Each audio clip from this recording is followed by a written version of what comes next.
presented by Anshu Bala Music.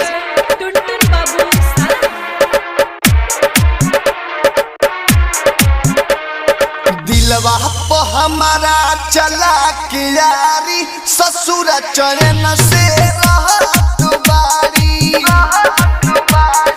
दिलवा पे हमारा चला के यारी ससुर चरण से रहत बारी। तोहरे शराब के ससुरा में मरदा,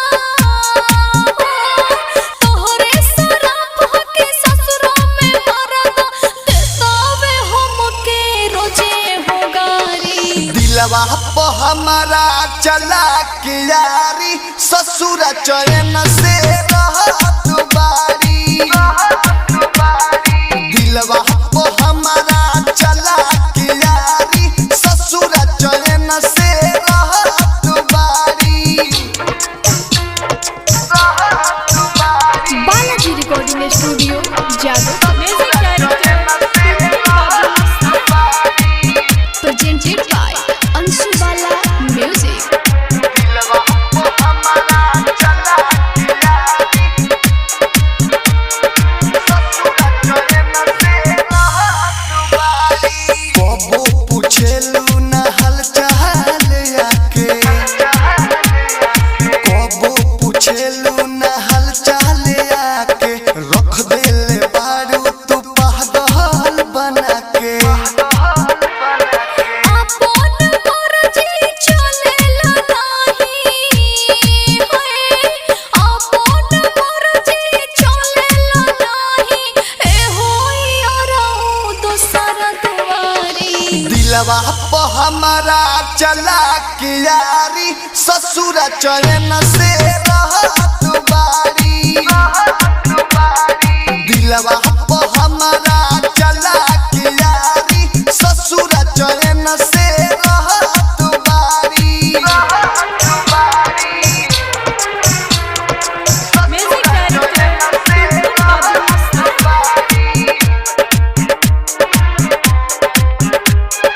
दिलवा पे हमारा चला के यारी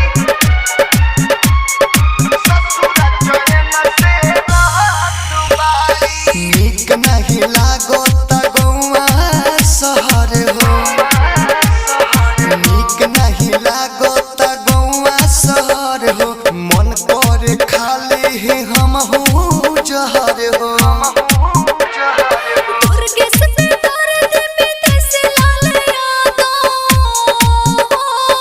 दुर्गे से दर्द पे देश लाल यादो, हमरा पर पहरा लगल बा भारी। दिलवा पे हमारा चला के यारी ससुर चरण से रहत बारी। दिलवा पे हमारा चला के यारी ससुर चरण से रहत बारी। तोहरे शराब के ससुरा में मरदा, तोहरे शराब के ससुरा में मरदा, देतावे हमके रोजे हो गारी। दिलवा पे हमारा चला के यारी ससुर चरण से रहत बारी। Balaji recording studio Jadav presented by Anshu Bala Music.